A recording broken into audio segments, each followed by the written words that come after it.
Hello everyone, welcome back to my channel with another new vlog. তো friends, আপনারা কিরকম আছে? আশা করি আপনারা ভালো আছো, সুস্থ আছো, আমিও ভালো আছি। তো আজকে আমি ইলিশ মাছের রেসিপি বানাইমু। তো আমি কিরকম বানাই, কিভাবে রান্ধিয়া খাই, আপনারা লগে সব A to Z শেয়ার করবো। তো আপনারা যদি নতুন আমার ভিডিও দেখিয়া থাকে, প্লিজ আমার চ্যানেল সাবস্ক্রাইব করো, লাইক করো, শেয়ার করো এন্ড পাশে থাকো। তো আমি এদিকে ইলিশ মাছ মধ্যে একটুখানি লবণ আর একটুখানি হলুদ মিলাইয়া উপরের দিকে নিচের দিকে সবটা আমি বালা থেকে মাখাইয়া লইছি। বা গন্ধটা একদম মানে ঝিং করতেছে পুরা।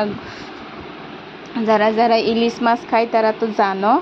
এইদিকে আমি সরষের তেল ডালি দিছি আর তেলটা গরম হয়ে গেছে। এখন আমি ইলিশ মাছ বাছমু। বেশি করকরা বাছতাম না, বেশি করকরা বাছলে ইলিশ মাছ খাইতে স্বাদ থাকতো না। এর কারণে আমি একটুখানি বাজিয়ে নিব। এখন আমি একদিকে বাজি লাইছি, এখন আবার উল্টাইয়া আর একদিকে বাজমু। তো আমার প্রায় মানে মোটামুটি বাজা হইয়া ছাড়বো, কিন্তু আরোখানে আমি একটুখানি বাজমু। তো আমার এইদিকে আমার ইলিশ মাছের বাজা হয়ে গেছে। এখন একটা একটা করে আমি তুলি লাইম। তো আমি এখানে দিয়ে দিমু দুইখানি শুকনা মরিচ, আর এদিকে আদা রসুন পেঁয়াজ বাটা, আর একটুখানি জিরা লবণ হলুদ দিয়া বাস, আর গুঁড়া মরিচ দিই। যারা শস্য দিয়া খায় আমি, কারণ এইদিকে তো বহুত গরম চলতেছে, এর কারণে আমি শস্য দিলাম না।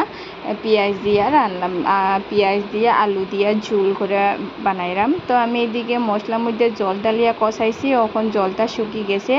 এখন আমি দিয়া দিমু বেগুন আর আলু দিয়া ঝোল হবে। তো এর কারণে আমি বেগুন আর আলু দিয়া দিছি মশলার লগে। তখন ইতারে আমি বালা থেকে কষাইয়া মিক্স করিয়া আমি ডাকিয়া রাখমু। দেখতে তো খুবই ভালো লাগতেছে, খাইলে কীরকম হইব আপনার লগে শেয়ার করবো। তো আমার এইদিকে সবজি মশলার মধ্যে কষানি শেষ। এখন আরও একটুখানি আমি কষাইমু, এর কারণে আমি ডাকিয়া রাখছি। এখন আমার ডাকনা উঠাইয়া দেখো ওইদিকে আমি গেছিলাম, এর কারণে একটুখানি ফুরছে।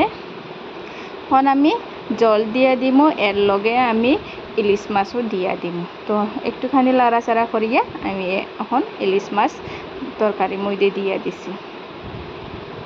কারা কারা ইলিশ মাছ পছন্দ করে প্লিজ আপনারা কমেন্ট করিও আমার ভিডিও যদি দেখিয়া থাকে। তো এইদিকে দেখো তরকারিটা জল ফুটতাছে, উতরাইতাছে। এখন আমি একটুখানি লাড়াচাড়া করিয়া আবার উতরাইতে দিব। তখন লাড়াচাড়া করিয়া আমি ওখন আবার এটারে ডাকিয়া আমি উতরাইতে দিব। তো দেখো আমার ইলিশ মাছ তরকারি অলমোস্ট হইয়া ছাড়ছে। এখন আমি ধনিয়া পাতাটা দিয়া দিব, যে ধনিয়া পাতা দিলে আরও স্বাদটা বাড়ে, এর কারণে আমি ধনিয়া পাতা দিছি। তো আমার ইলিশ মাছের বেগুন ঝোল রান্না হইয়া গেছে। এখন আমি একটা বাটির মধ্যে কারাইতনে তরকারি লামাই লাইমু। তো আমার দেখো ইলিশ মাছের তরকারি শেষ। এখন আমি খাইমু। দেখো একটুখানি আলু লইছি, একটুখানি বেগুন লইছি, আর লগে শসা লইছি, আর একটুখানি ঝোল লইতাছি। একটুখানি হয় না, আমার তো আর বেশি ঝোল লাগে, কারণ আমি ঝোল ছাড়া ভাত খাইতে পারে না। তো চলো আপনারা আমি টেস্ট করে কইমু। বেশি গরম হইতাছে,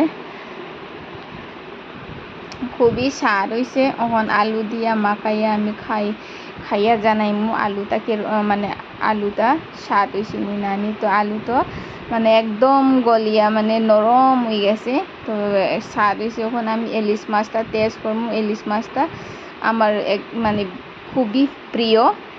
তো আমার তো সব সময় ফেভারিট থাকে। তো আমার এখন খাইয়া মানে খুবই আরাম লাগতেছে, ভাল লাগতেছে। তো খুবই টেস্টি লাগছে, নিজের রান্নলে নিজেরে খুবই স্বাদ লাগে।